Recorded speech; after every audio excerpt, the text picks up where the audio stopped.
Hi everybody, Meteorologist Becky Ditchfield here in my basement. You'll probably hear some children screaming in the background. That's okay, that's life, right? Today we are doing another weather and science lesson. And today I wanted to talk a little bit more about severe weather. Last time we chatted, talked a bit about hail and what we can see, especially when we're talking about hail. Today, I wanted to talk about landspout tornadoes. Different from a tornado that comes from a thunderstorm. When we're talking about those, a good example of that is what's going on this afternoon. Down across the south, the deep south, we've got a moderate risk for severe weather. You can see the bullseye basically goes over Dallas, continues up into Oklahoma, extends out into Arkansas, and then also pushes up to parts of Missouri and Kansas. That's where they're expecting long track tornadoes, really large hail, some damaging wind, and also some very heavy rain. Pretty opposite story here across Colorado. Our story to date has been, of course, the fire danger. But we're entering now into the tail end of spring, starting to get a bit closer to summer, and we can see a threat for severe weather around here. Now, when we're talking about tornadoes, what's happening today is pretty much on par for what usually happens at about this time of year. I'll fast forward this into April, and the tornado chances really start to pick up down across the south, exactly that area where the bullseye is today. Texas, Oklahoma, Arkansas, Louisiana. We see a small chance for some tornadoes across eastern and southeastern Colorado, but our chances for those tornadoes across our state don't really start to pick up until you get into May, and then most certainly June and even into July. July also typically a season where we can see the monsoon rains pick up. That's another lesson for another day.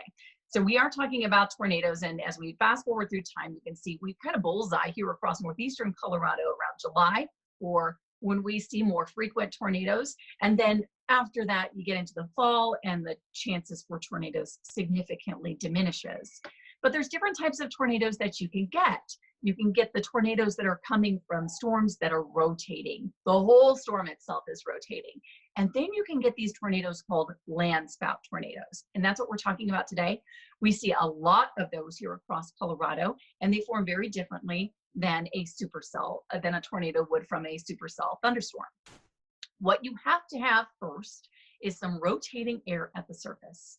And the way that you get that is you get some sort of boundary that's moved through. Maybe those were thunderstorms that have pushed through earlier and you've got those boundaries colliding.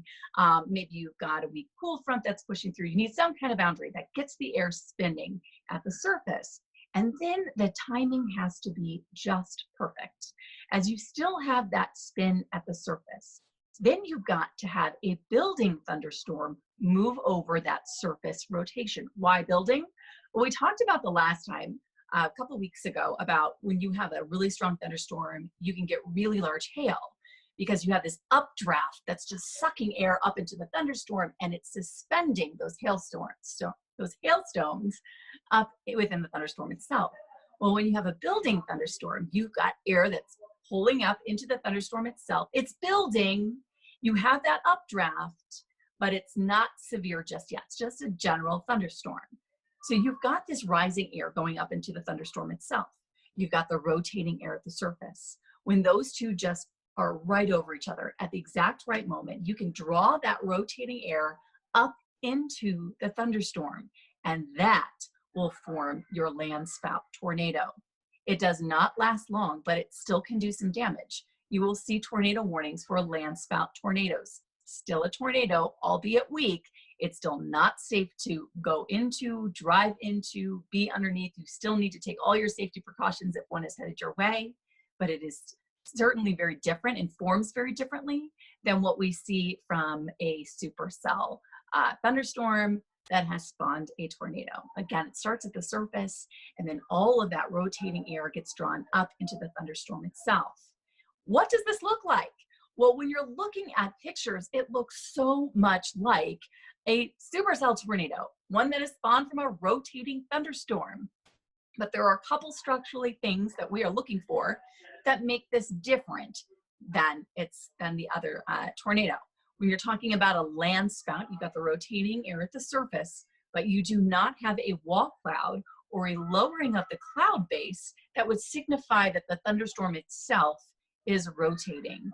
It does, you can get the funnel that goes directly up to the base of the thunderstorm, as you can see there from that landspout in Michigan, a photo from the National Weather Service. It still can be fairly wide. You've got very strong winds with it, but structurally it is very different. There's another picture of a landspout out in Michigan. Again, we know that it is not spawned from a thunderstorm that is rotating. We would see that on radar, and that was not indicated there. And there is no wall cloud as indicated on that picture. And then here's yet another one of a landspout in Texas. Look at all the dirt that it's picking up. Again, it still can be very dangerous, but we don't have the lowering of the cloud base or the wall cloud, and that thunderstorm itself is not rotating. That's what sets this apart. And it is going to be more short-lived. It is still going to be very dangerous to be in. And it is certainly something that we still need to watch out for. These, by the way, you can predict to an extent, but they're very difficult to find while you are chasing.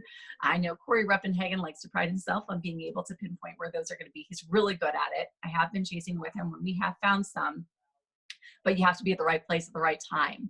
And sometimes that's like finding a needle in the haystack. So when you guys are sending us in pictures to 9 News and you see some of these tornadoes that are, for example, out on the plains, it's very beneficial to us if you can capture video of the tornado as it's at the surface, but also all the way up to that cloud base, the very bottom of the cloud, because then we can see if that cloud base has lowered. We can also tell if the thunderstorm is rotating, and then we can assess and give a better idea to our viewers as we're showing your pictures what type of tornado that is. So just to review again, these landspout tornadoes are not going to contain a wall cloud. The storm itself is just building. It's a general thunderstorm. It's not rotating, but they are still just as dangerous, and you will still see warnings for them. Now, I've also seen wording from the National Weather Service when they're talking about the severe weather scenario for the day, where they will put in wording, high probability of landspout tornadoes for any particular day. So there is some forecasting that we can do that can lead into that. But that's, in a nutshell, a landspout tornado. Again, structurally different from a tornado from a rotating thunderstorm. I have one fun activity for us all today that I did want to share, and that is going to be a thunderstorm in a jar. And these are actually pretty simple and easy to make. So what you need is you need a jar, and I got this. This is just, you know, like a regular like is canning jar, anything with a lid that you can find. Fill it up with cold water so that you have about an inch or two left there at the top. And then you're going to add a couple of things. You are going to add some vinegar, a teaspoon of vinegar. And then you're going to add a tablespoon of dish soap. You need the vinegar to kind of keep the bubbles from the dish soap from going too crazy. But you're going to add those in. You're going to gently mix them. Don't shake it up too bad. But then once you have it, you're going to take this, swirl it around pretty good. And then you're going to watch your tornado in a jar. Pretty cool, right? Something easy to do that the kids can watch. You can see how air, as it swirls and circulates, can form that funnel cloud. And it happens, and air is a fluid, much like water. So you can see how they work fairly similarly. Do that again in a better picture. There you go. So fun experiment. So just you need a jar with a lid.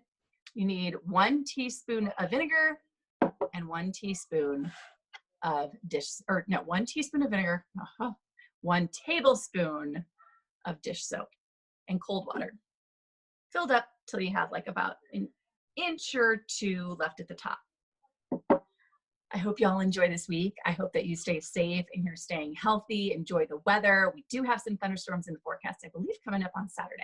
So keep it tuned to the networks of 9 News. We're going to keep you updated on those storms, whether they're going to be severe and where they're expected to hit and what time, all in just a few days. Stay safe, stay healthy. We'll see you next time, everybody. Bye.